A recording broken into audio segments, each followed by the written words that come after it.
അദ്ദേഹം സംഘപരിവാറുമായി ബന്ധമുള്ള ആളാണ്. അതുകൊണ്ട് തന്നെ BJP കേന്ദ്രങ്ങൾക്ക് അദ്ദേഹത്തിന്റെ നിയമനം ഇഷ്ടമുണ്ട്. അത് അദ്ദേഹത്തിന്റെ ഫോണ്, അദ്ദേഹത്തിന്റെ ഈ കാര്യങ്ങൾ അത് ശാസ്ത്രീയ പരിശോധന നടത്തുവാൻ ആഭ്യന്തരമന്ത്രിക്കോ അല്ലെങ്കിൽ സൈബർ സെല്ലിനോ അദ്ദേഹം ഒരു കത്ത് കൊടുത്താൽ അതെല്ലാം പുറത്തു വരുമല്ലോ. ഞാൻ പറയുന്നത് തെറ്റാണെന്ന് ബോധ്യപ്പെടുത്താൽ പരസ്യമായി ഞാൻ പറഞ്ഞതിന് മാപ്പ് പറയാൻ എനിക്കൊരു മടിയില്ലാത്ത ആളാണ്. ഈ ഫയൽ വന്ന് ഗവർണർ സ്ഥലത്തില്ല, വേറെ എവിടെയല്ല. ഗവർണർ കേരളത്തിന്റെയും തമിഴ്നാടിന്റെയും ഗവർണറാണ്. അതുകൊണ്ട് തമിഴ്നാട് ലോക്ഭവനിലാണ് അദ്ദേഹം ഉള്ളത്. പക്ഷേ ഇത് കിട്ടിയ ഉടനെ തന്നെ അദ്ദേഹം അത് ഫയല് ഏതാണ്ട് ഒരു മിനിറ്റുകൾക്കുള്ളിൽ അദ്ദേഹം അവിടെ ഇരുന്നു കൊണ്ട് അത് അപ്രൂവ് ചെയ്യുകയും കേരളത്തിൽ ഇല അനങ്ങിയാൽ കേരളത്തിലെ പ്രതിപക്ഷം അത് ഗവൺമെന്റിനെതിരെ ഉപയോഗിക്കുകയാണെങ്കിൽ ഉപയോഗിക്കുകയാണ്. പക്ഷെ ദൗർഭാഗ്യകരമെന്ന് പറയട്ടെ, അവര് ഈ കാര്യം അത് ഉന്നയിക്കാതിരിക്കുവാൻ ശ്രദ്ധ കാണിച്ചു. ഡിപ്ലോമാറ്റിക് സൈലൻസ് അക്കാര്യത്തിൽ ഉണ്ടായി. ഇത്തരത്തിലുള്ള സമുന്നതമായ പദവികളിൽ നിയമനം നടത്തുന്നതിന് മുമ്പ് പാർട്ടി തലത്തിൽ ഒരു കൺസെൻസസോ അത് ചർച്ചയോ ഉണ്ടാകേണ്ടതായിരുന്നു എന്നൊരു കാര്യം ഞാൻ ബഹുമാനപ്പെട്ട കേരളത്തിലെ KPCC പ്രസിഡന്റിനോട് ഞാൻ പറഞ്ഞിരുന്നു. ഇപ്പൊ KPCC പ്രസിഡന്റ് ഞാൻ പരസ്യമായി വിമർശനം നടത്തിയതിനെ കുറിച്ചാണ് പറയുന്നത്. കേരളത്തിന്റെ പുതിയ തെരഞ്ഞെടുപ്പ് കമ്മീഷനായിട്ട് ശശീന്ദ്രനാഥ് ചുമതല ഏറ്റിരിക്കുകയാണ് ഔദ്യോഗികമായിട്ട്. അങ്ങുൾപ്പെടെ അങ്ങയുടെ കക്ഷിയിലും അതേപോലെ തന്നെ UDF മുന്നണിയിലും വലിയ രീതിയിലുള്ള ഒരു എതിർപ്പുണ്ടായിരുന്നു. പക്ഷെ ആ എതിർപ്പുകളെയൊക്കെ മാറ്റി അല്ലെങ്കിൽ തള്ളിയിട്ടായിരുന്നു ഈ ഒരു തീരുമാനം എന്ന് പറയുന്നത്. അങ്ങ് മുഖ്യമന്ത്രിയും അതുപോലെ തന്നെ KPCC പ്രസിഡന്റ് സണ്ണി ജോസഫിനൊക്കെ കത്തയച്ചിരുന്നു. ഇപ്പൊ ഈ ഒരു തീരുമാനം വന്നപ്പോൾ ചോദിക്കാനുള്ളത്, അങ്ങ് ഇപ്പോഴും ആ ഒരു പറഞ്ഞ വാക്കിൽ നിൽക്കുകയാണോ? അങ്ങയുടെ നിലപാട് ശക്തമാക്കി മുന്നോട്ട് കൊണ്ടുപോകാനാണോ? എന്താണ് അടുത്ത ഒരു കാര്യം എന്ന് പറയുന്നത്? നോക്കൂ, ഞാൻ ഈ കാര്യത്തില് പരസ്യ പ്രതിവാദത്തിനോ പരസ്യമായ പ്രതികരണത്തിനോ അല്ലെങ്കിൽ ഒരു വാഗ്വാദത്തിനോ പരസ്യമായ ഒരു വെല്ലുവിളിക്കോ ഒന്നും ഉദ്ദേശിച്ചല്ല ഞാൻ ജനറൽ സെക്രട്ടറി ആയിട്ടുള്ള എന്റെ KPCC പ്രസിഡന്റിന് കത്തെഴുതിയിട്ടുള്ളത്. ഞാൻ കോഴിക്കോട് ലോ കോളേജിൽ പഠിച്ചതും കോഴിക്കോട് ജില്ലയിലെ KSU ജില്ലാ പ്രസിഡന്റ് ആയിരുന്ന കാലത്തിലാണ് ഈ ശേഷാദ്രിനാഥനും അതേ കോളേജിൽ പഠിച്ചിട്ടുള്ളത്. ഞാൻ സ്വാഭാവികമായും KSUവിന്റെ പ്രവർത്തകനായി മുന്നോട്ട് പോകുമ്പോൾ അവിടെ ഉണ്ടാകുന്ന ദൈനംദിന രാഷ്ട്രീയ ഇടപെടലുകളിലൊക്കെ വളരെ സജീവമായി പങ്കെടുത്ത ഒരു വ്യക്തിയായിരുന്നു ശേഷാദ്രിനാഥൻ. ഇപ്പൊ അദ്ദേഹം അതൊക്കെ നിഷേധിക്കുന്നു എങ്കിൽ പോലും ഞങ്ങളൊക്കെ ഒരു ബാച്ചിൽ പഠിച്ച ഏതാണ്ട് 100ഓളം കുട്ടികൾ ഒരു ബാച്ചിൽ പഠിക്കുകയാണ്. ഞാൻ 3 ഇയർ കോഴ്സിലാണ് പഠിച്ചത്, അദ്ദേഹം 5 ഇയർ കോഴ്സിലാണ്. രണ്ടും ഒരേ കാലത്തിൽ ലോ കോളേജിൽ പഠിച്ചതാണ്. അപ്പൊ ഞങ്ങൾ പഠിക്കുന്ന ആളുകൾക്കൊക്കെ അറിയാം അദ്ദേഹം ഏത് പാർട്ടിക്കാരായിരുന്നു, ഞാൻ ഏത് പാർട്ടിക്കാരായിരുന്നു.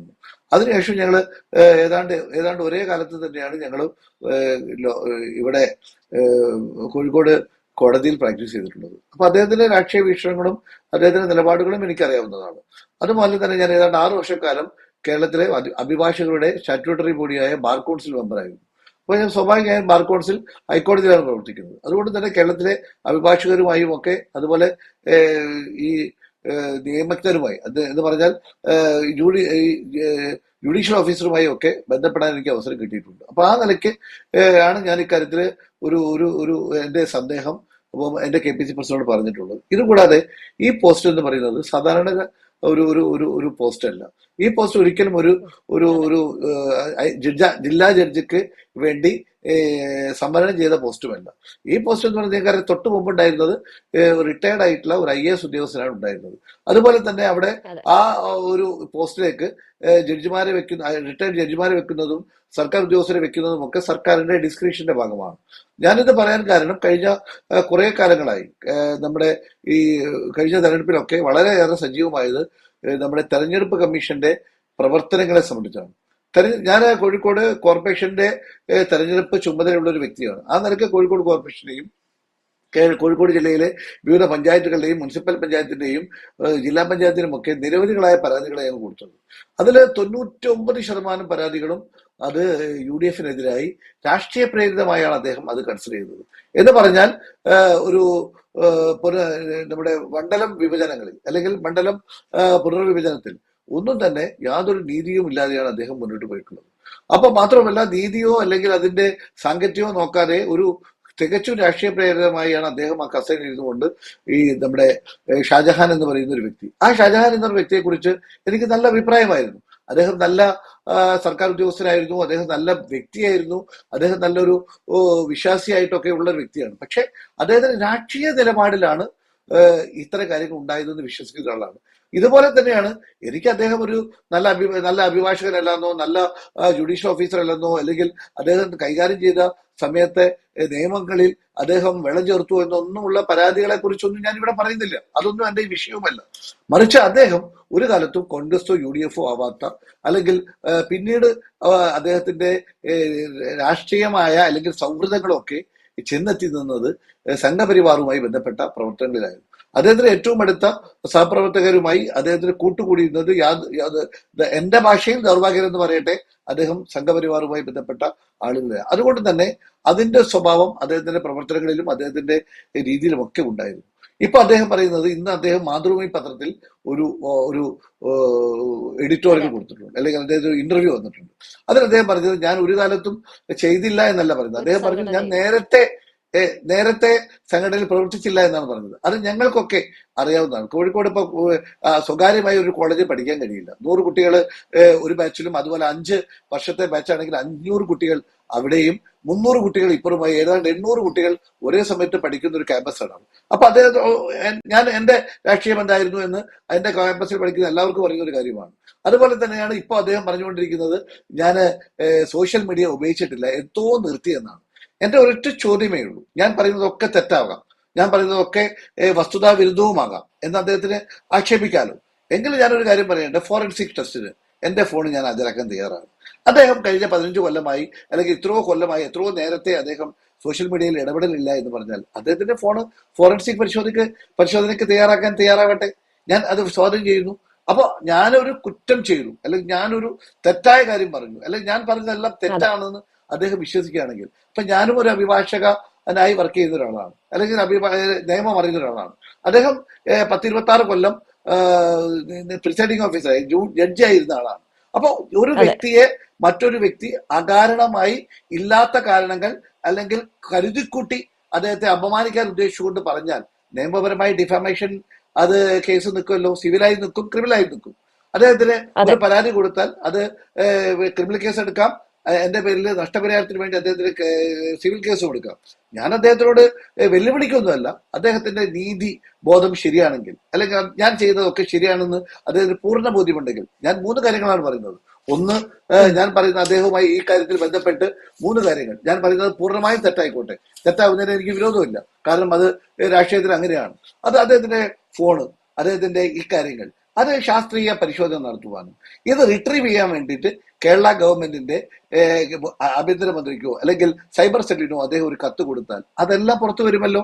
രണ്ടാമത്തെ, അദ്ദേഹത്തിന്റെ ഫ്രീക്വന്റ് കോളേഴ്സ് ലിസ്റ്റ് ഞാൻ കേരളത്തിലെ ആഭ്യന്തരമന്ത്രിയോട് ആവശ്യപ്പെട്ട കാര്യമാണ്. ഇപ്പൊ ഞാൻ ആർക്കെല്ലാമാണ് ബന്ധപ്പെടുന്നത്, ആരെല്ലാമാണ് എനിക്ക് ഫോൺ ചെയ്യുന്നത്, ഏറ്റവും കൂടുതൽ ഞാൻ ആർക്ക് ഫോൺ ചെയ്തു, എത്ര മിനിറ്റ് സംസാരിച്ചു, എപ്പോഴെല്ലാം സംസാരിച്ചു തുടങ്ങിയ കാര്യങ്ങളെല്ലാം ഫ്രീക്വന്റ് കോളേഴ്സ് ലിസ്റ്റാണ്. ഞാനുമായി രാഷ്ട്രീയമായോ അല്ലെങ്കിൽ വ്യക്തിപരമായോ അല്ലെങ്കിൽ സൗഹൃദപരമായോ ആരെല്ലാമാണ് എന്റെ കോണ്ടാക്ട് എന്ന് ബോധ്യപ്പെടുന്നത് ഫ്രീക്വന്റ് കോളർ ലിസ്റ്റാണ്. അത് സർവീസ് പ്രൊവൈഡേഴ്സ് തരുന്ന കാര്യമാണ്. അത് ഞാൻ ഹാജരാക്കാൻ തയ്യാറാണ്, അദ്ദേഹം ഒന്ന് ഹാജരാക്കട്ടെ.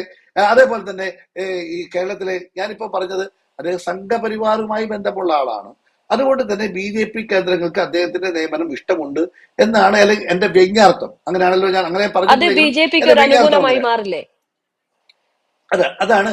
അപ്പൊ അങ്ങനെ വന്നാൽ BJPയുടെ ഏറ്റവും വലിയ BJPയുടെ വേണ്ടി പ്രവർത്തിക്കുന്ന ഒരു വ്യക്തിയാണ് കേരളത്തിലെ ഗവർണർ എന്ന് കഴിഞ്ഞ 10 വർഷക്കാലമായി ഇടതുപക്ഷവും ഇപ്പോ UDFും പറഞ്ഞുകൊണ്ടിരിക്കുകയാണ്. കാരണം ഞങ്ങളുടെ തന്നെ ഭരണം വന്ന് 1 മാസത്തിനുള്ളിൽ തന്നെ വന്ന വൈസ് ചാൻസലർ നിയമനങ്ങളിൽ ഞങ്ങൾ കൊടുത്ത, അല്ലെങ്കിൽ ഗവൺമെന്റ് കൊടുത്ത ആളുകളെ പോലും വെക്കാതെ വൈസ് ചാൻസലർ പദവിയിലേക്ക് ഗവർണർ പ്രത്യേകമായി, അതും RSSന്റെ സംഘടനാ പ്രവർത്തനത്തിൽ നേതൃത്വം കൊടുക്കുന്ന വ്യക്തിയെ വെച്ചു എന്നാണല്ലോ ഞങ്ങളുടെ ആരോപണം. അപ്പൊ അങ്ങനെ ഒരു വ്യക്തിപരമായി പറയുകയാണെങ്കിൽ ഗവർണർ വെക്കുന്ന നിയമനങ്ങളിലും നടപടികളിലുമൊക്കെ ഒരു BJP ടച്ച് ഉണ്ട് എന്ന് ആക്ഷേപം അത് UDFിനുമുണ്ട്, LDFിനുമുണ്ട്.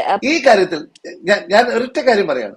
അങ്ങനെയാണെങ്കിൽ മാത്രവുമല്ല, കഴിഞ്ഞ ഈ 10 വർഷത്തിനിടയിൽ LDF വന്ന എല്ലാ ഗവർണർമാരുമായും ഇക്കാര്യത്തിൽ അവരെന്ത് കൊടുത്താലും അത് സമയബന്ധിതമായി ചെയ്യുന്നില്ല എന്ന് മാത്രമല്ല, സർക്കാരിന് സുപ്രീം കോടതിയിൽ വരെ സർക്കാരിന് ഗവൺമെന്റ് ഞങ്ങൾ കൊടുക്കുന്ന അപേക്ഷകളിൽ അല്ലെങ്കിൽ അംഗീകാരം കൊടുക്കാൻ വരുന്ന ഫയലുകളിൽ കാലതാമസം വെച്ച് വരുത്തുന്നു എന്ന് പറഞ്ഞ് സുപ്രീം കോടതിയിൽ പോലും കേരള ഗവൺമെന്റിന് പോലും പോകേണ്ടി വന്നിട്ടുണ്ട്. അല്ലെങ്കിൽ കേരളത്തിലെ നമ്മൾ കൊടുത്ത കാര്യങ്ങൾ പോലും ചെയ്തിട്ടുണ്ട്. പക്ഷേ എനിക്ക് വളരെ സന്തോഷമുള്ള കാര്യം, ഗവർണർ തെറ്റ് തിരുത്തുന്നു, അങ്ങനെ ഞങ്ങൾ ആരോപണം ഞങ്ങൾ ഇനി ചെയ്യില്ല എന്ന ഗവർണറുടെ ഏറ്റവും വലിയ ബോധ്യപ്പെടുത്തലാണ് ഈ ഫയലിൽ ഉണ്ടായത്. ഈ ഫയൽ വന്ന് ഗവർണർ സ്ഥലത്തില്ല, വേറെ എവിടെയല്ല. ഗവർണർ കേരളത്തിന്റെയും തമിഴ്നാടിന്റെയും ഗവർണറാണ്. അതുകൊണ്ട് തമിഴ്നാട് ലോക്ഭവനിലാണ് അദ്ദേഹം ഉള്ളത്. പക്ഷേ ഇത് കിട്ടിയ ഉടനെ തന്നെ അദ്ദേഹം അത് ഫയല് ഏതാണ്ട് ഒരു മിനിറ്റുകൾക്കുള്ളിൽ അദ്ദേഹം അവിടെ ഇരുന്നു കൊണ്ട് അത് അപ്രൂവ് ചെയ്യുകയും ഇതിന് ഇത്തരം കാര്യങ്ങളിൽ അദ്ദേഹത്തിന്റെ ഒപ്പ് വേണമെന്നാണ് ഒരു നിയമമുള്ളത്.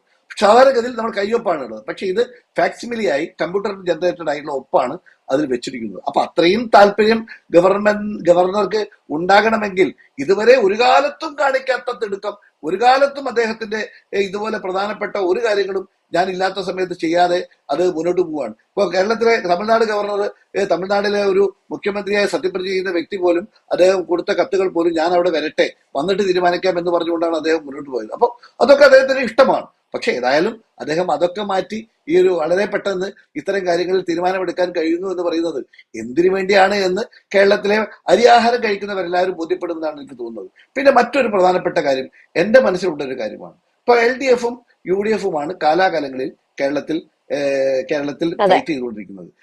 കഴിഞ്ഞ അവസാനത്തെ 3 ദിവസത്തെ തിങ്കൾ ചൊവ്വ ബുധൻ ദിവസങ്ങളിൽ ഏറ്റവും കൂടുതൽ LDFും അല്ലെങ്കിൽ UDFിന് നേതൃത്വം നൽകുന്ന നമ്മുടെ മുഖ്യമന്ത്രിയും ഇഞ്ചോടിഞ്ച് പോരാട്ടമായിരുന്നു. താങ്കളെല്ലാം വാർത്തകളിൽ വായിച്ചതാണ്. ഈ ഒരു കാര്യം കേരളത്തിലെ ഒരു ആഭ്യന്തര മന്ത്രിക്ക് ഞാൻ പരാതി കൊടുക്കുന്നു, മുഖ്യമന്ത്രി ഉൾപ്പെടെയുള്ള ആളുകൾക്ക് KPCC പ്രസിഡന്റും ഞാൻ പരാതി കൊടുക്കുന്നു.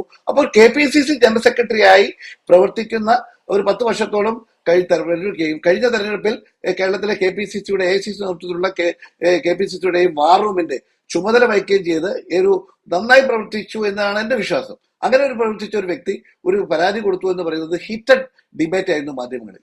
അത് മാധ്യമങ്ങളിൽ കേരളത്തിലെ 1-2 ചാനലുകൾ ഒഴിച്ച് ബാക്കി എല്ലാ ചാനലുകളിലും അന്തിചർച്ചകളിൽ 1, 2, 3 ദിവസങ്ങൾ ഏറ്റവും കൂടുതൽ വിവാദമാവുകയും അതിൽ പലതിലും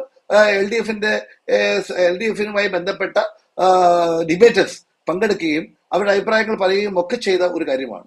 സ്വാഭാവികമായും ഇത്തരം ഒരു കാര്യം കേരളത്തിൽ നിങ്ങൾക്കറിയാലോ, കേരളത്തിൽ ഇല അനങ്ങിയാൽ കേരളത്തിലെ പ്രതിപക്ഷം അത് ഗവൺമെന്റിനെതിരെ ഉപയോഗിക്കുകയാണ്. പക്ഷെ ദൗർഭാഗ്യകരമെന്ന് പറയട്ടെ, അവര് ഈ കാര്യം അത് ഉന്നയിക്കാതിരിക്കുവാൻ ശ്രദ്ധ കാണിച്ചു. ഡിപ്ലോമാറ്റിക് സൈലൻസ് അക്കാര്യത്തിൽ ഉണ്ടായി എന്നതും കേരളത്തിലെ ജനങ്ങൾ അത് ആശങ്കയോടുകൂടിയാണ്, അല്ലെങ്കിൽ വളരെ അത്ഭുതത്തോടു കൂടിയാണ് അവരത് കണ്ടത്. അപ്പോ അവർക്കും ഇയാൾ വരണം എന്ന ആഗ്രഹം ഉണ്ടായിരുന്നു. എന്താണ് കാരണം? അദ്ദേഹം ഞങ്ങൾക്ക് ഒരു പൂർണ്ണമായും ഒരു കോൺഗ്രസ്സുകാരനല്ല, പൂർണ്ണമായും ഒരു UDFകാരനല്ല എന്ന ചിന്തയായിരിക്കാം സ്വാഭാവികമായും. അപ്പൊ ഇത്തരം കാര്യങ്ങളിൽ ഞങ്ങൾക്ക് കൂടി അത് നീതി കിട്ടുമെന്നായിരിക്കും ഉദ്ദേശിച്ചിട്ടുള്ളത്. പക്ഷെ ഞാൻ പറയുന്നത് ഇത്തരത്തിലുള്ള സമുന്നതമായ പദവികളിൽ നിയമനം നടത്തുന്നതിന് മുമ്പ് പാർട്ടി തലത്തിൽ ഒരു കൺസെൻസസോ അത് ചർച്ചയോ ഉണ്ടാകേണ്ടതായിരുന്നു എന്നൊരു കാര്യം ഞാൻ ബഹുമാനപ്പെട്ട കേരളത്തിലെ KPCC പ്രസിഡന്റിനോട് ഞാൻ പറഞ്ഞിരുന്നു. ഇപ്പൊ KPCC പ്രസിഡന്റ് ഞാൻ പരസ്യമായി വിമർശനം നടത്തിയതിനെ കുറിച്ചാണ് പറയുന്നത്. ഞാൻ പരസ്യമായി വിമർശനം നടത്തിയതല്ല, ഞാൻ KPCC പ്രസിഡന്റിന് കത്ത് കൊടുക്കുകയാണ് ചെയ്തത്. ആ കത്ത് മാധ്യമങ്ങളിലൂടെ അത് സ്കൂപ്പായി വരികയും അത് സംബന്ധിച്ച് കേരളത്തിലെ തദ്ദേശ സ്വയംഭരണ വകുപ്പ് മന്ത്രി അത് സംബന്ധിച്ച് അഭിപ്രായം പറയുകയും ചെയ്തു. അപ്പോൾ പത്രക്കാരോട് ചോദിച്ചു, ഇങ്ങനെ നിങ്ങൾക്കെതിരെ ഇങ്ങനെ തദ്ദേശ സ്വയംഭരണ വകുപ്പ് മന്ത്രി അഭിപ്രായം പറഞ്ഞിട്ടുണ്ടല്ലോ എന്ന് പറഞ്ഞപ്പോൾ ഞാൻ പറഞ്ഞത്, ഞാൻ അദ്ദേഹത്തിന് പരാതി കൊടുത്തിട്ടില്ല, അദ്ദേഹത്തിന് പരാതി കൊടുക്കാൻ ഞാൻ ആളുമല്ല, അതുകൊണ്ട് ഞാൻ കൊടുത്തത് KPCC പ്രസിഡന്റാണ്, അതേക്കുറിച്ചൊന്നും പറയാനില്ല എന്ന് പറഞ്ഞു. പക്ഷെ അതിന്റെ പിറ്റേ ദിവസം വീണ്ടും കേരളത്തിലെ തദ്ദേശ സ്വയംഭരണ വകുപ്പ് മന്ത്രി പറഞ്ഞു, എനിക്ക് മറ്റൊരാളുടെ വിശ്വാസം അല്ലെങ്കിൽ അവരുടെ നെറ്റിയിലെ പൊട്ട് കണ്ട് എനിക്ക് ഹാലിളകിയതാണ് എന്ന രീതിയിലാണ് അദ്ദേഹത്തിന്റെ ഒരു പാസിംഗ് അദ്ദേഹത്തിന്റെ ഒരു വിമർശനം ഉണ്ടായിരുന്നു. സ്വാഭാവികമായും എന്നെ പോലെ ഒരു മതേതര കാഴ്ചപ്പാടിൽ നിൽക്കുന്ന ഒരു വ്യക്തി, എന്റെ ജീവിതത്തിൽ ഒരിക്കൽ പോലും എന്റെ കുടുംബം അങ്ങനെയാണ്.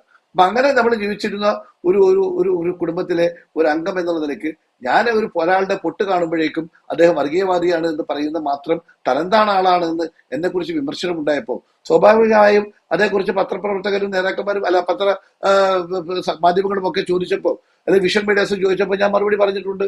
അത് തെറ്റാണ് എന്ന് എന്റെ KPCC പ്രസിഡന്റ് പറയുകയാണെങ്കിൽ എനിക്ക് വിരോധമില്ല. ഇതിനു മുമ്പും ഇതുപോലെ വിഷയങ്ങളിൽ നിങ്ങൾക്ക് എല്ലാവർക്കും അറിയാം, ഞാൻ പറയുന്നതിനേക്കാളും ഏറ്റവും കേരളത്തിൽ ബഹുമാനിക്കപ്പെടുന്ന മുൻ മന്ത്രിയായിരുന്ന മുൻ KPCC പ്രസിഡന്റ് ആയിരുന്ന നമ്മുടെ VM സുധീരൻ ഇതുപോലെ ഒരു വിഷയത്തിൽ പരസ്യപ്രതികരണം നടത്തിയിരുന്നു. അതുപോലെ കഴിഞ്ഞ ഗവൺമെന്റിന്റെ കാലത്ത് ഞങ്ങൾക്ക് തൊട്ട് മുമ്പിൽ ഉണ്ടായിരുന്ന ഒരു മുഖ്യമന്ത്രി എന്ന് പറയുന്നത് ഉമ്മൻചാണ്ടിയായിരുന്നു. ആ ഉമ്മൻചാണ്ടിയെ കുറിച്ച് എന്തെല്ലാമാണ് കഴിഞ്ഞ കാലങ്ങളിലൊക്കെ പറഞ്ഞത്, അതൊന്നും ആവർത്തിക്കണമെന്ന് ഞാൻ പറയുന്നില്ല. പക്ഷെ അദ്ദേഹത്തെ അദ്ദേഹത്തിന്റെ ഭരണകാലത്ത് ഏറ്റവും വലിയ ഇത് വെട്ടല്ല, കടും വെട്ടാണ് എന്ന് പറഞ്ഞ ആളുകൾ ഇന്ന് കേരളത്തിലെ ഏതെല്ലാം സ്ഥാനത്താണ് ഇരിക്കുന്നത് നമുക്കെല്ലാവർക്കും അറിയാമല്ലോ. ഞാൻ ഏതായിരുന്നാലും KPCC പ്രസിഡന്റ് പറഞ്ഞതുപോലെ ഞാൻ ഇക്കാര്യത്തിൽ വീണ്ടും ഒരു പരസ്യ ഒരു ഒരു വാഗ്വാദത്തിനോ ഡിബേറ്റിനോ മുന്നോട്ട് പോകുന്നില്ല. പക്ഷേ കേരളത്തിലെ KPCCയും പ്രതിപക്ഷ സോറി ഭരണത്തിന് നേതൃത്വം കൊടുക്കുന്ന മുഖ്യമന്ത്രിയും മന്ത്രിമാരും ഒക്കെ ഇത്തരം കാര്യങ്ങളിൽ കുറച്ചുകൂടി അവധാനത വേണം എന്നുള്ളത് എന്റെ പക്ഷമാണ്. അത് എന്റെ ഒരു അഭിപ്രായമാണ്. ആ അങ്ങ് അഭിപ്രായം അങ്ങ് എന്റെ പാർട്ടി പറയുന്നുണ്ടല്ലോ രീതികളിൽ ഈ തുടരുകയാണ്. ഈ പഠനകാലം തൊട്ടേ അദ്ദേഹത്തെ അറിയാം, അദ്ദേഹത്തിന്റെ വിവാഹവേളയിൽ പങ്കെടുത്തിട്ടുണ്ട് എന്ന് അദ്ദേഹം തന്നെ പറയുന്നുണ്ട്, ശ്രേഷ്യസ്നാഥ്. അപ്പം ആ ഒരു ഘട്ടം തൊട്ടേ അങ്ങക്ക് വളരെ വ്യക്തമായിട്ട് വ്യക്തിപരമായിട്ട് അറിയാവുന്ന ഒരാൾ കൂടിയാണ്. അപ്പം ഈ പല കോണുകളിൽ നിന്ന് വരുന്ന ഒരു ചോദ്യം എന്ന് പറയുന്നത്, ഒരുപക്ഷെ ഇതൊരു രാഷ്ട്രീയ പ്രേരിതമാണോ അതോ അതിനപ്പുറത്തേക്ക് ഒരു വ്യക്തിപരമായിട്ടുള്ള ഏതെങ്കിലും തരത്തിലുള്ള രീതിയാണോ എന്നുള്ളത്. കാരണം അങ്ങക്ക് വളരെ വ്യക്തമായിട്ട് അറിയാവുന്ന ഒരു വ്യക്തി കൂടിയാണ്. ഞാൻ പറഞ്ഞു വന്നതുപോലെ തന്നെ ഒരുമിച്ച് പഠിക്കുന്നു, സഹപാഠികളാണ്, ഒരേ കോളേജിലാണ്. അതിലുപരി അദ്ദേഹത്തിന്റെ വിവാഹ ചടങ്ങുകളിൽ പങ്കെടുക്കുന്നു. അങ്ങനെ അത്രയും ഒരു ബന്ധമുണ്ട്. അപ്പൊ ഈ ഒരു കാലയളവിൽ ഈ പറയുന്നത് പോലെ തന്നെ സംഘപരിവാറുമായിട്ട് അദ്ദേഹത്തിന് വലിയ അടുപ്പമുണ്ട്, അല്ലെങ്കിൽ അദ്ദേഹത്തിന്റെ രാഷ്ട്രീയം എന്ന് പറയുന്നത് അതാണെന്ന് ഉറപ്പിച്ച് പറയാൻ സാധിക്കുന്നത് അദ്ദേഹത്തെ അത്രത്തോളം അടുത്തറിയാവുന്നത് കൊണ്ടാണോ? താങ്കൾക്ക് എന്നെ കുറിച്ച് എത്രമാത്രം മനസ്സിലാക്കിയെന്ന് അറിഞ്ഞുകൂടാ. ഞാൻ സംഘടനാ പ്രവർത്തനം തുടങ്ങിയ പോലെ മുതൽ എനിക്ക് ഞാൻ പറയുന്ന താല്പര്യങ്ങൾക്ക് നാല് കൊമ്പ്, അല്ലെങ്കിൽ ഞാൻ പിടിച്ച മുയലിന് നാല് കൊമ്പ് എന്ന് പറയുന്ന ഒരാളല്ല ഞാൻ. ഞാൻ ഞാൻ ഇപ്പോഴും പറയാലോ, എന്നെ ബോധ്യപ്പെടുത്തിയാൽ, ഞാൻ പറയുന്നത് തെറ്റാണെന്ന് ബോധ്യപ്പെടുത്തിയാൽ പരസ്യമായി ഞാൻ പറഞ്ഞതിന് മാപ്പ് പറയാൻ എനിക്കൊരു മടിയില്ലാത്ത ആളാണ്. അതായത് എന്ന് പറഞ്ഞാൽ താങ്കൾ എന്റെ ഈ ചർച്ചയിൽ താങ്കൾ പറയണം അങ്ങനെയല്ല, ഞാൻ പറയുന്നത് ഇന്ന ഇന്ന ഇന്ന കാരണങ്ങൾ കൊണ്ട് താങ്കൾ പറയുന്നത് തെറ്റാണ് എന്ന് എന്നെ ബോധ്യപ്പെടുത്തിയാൽ, അത് ഞാൻ ബോധ്യപ്പെടില്ല എന്ന് പറഞ്ഞ് CPM എടുക്കുന്ന നിലപാട് പോലെ അല്ല, അങ്ങനെ ഒരു അങ്ങനെയാണെങ്കിൽ നിലപാട് എടുക്കുന്ന ആളല്ല.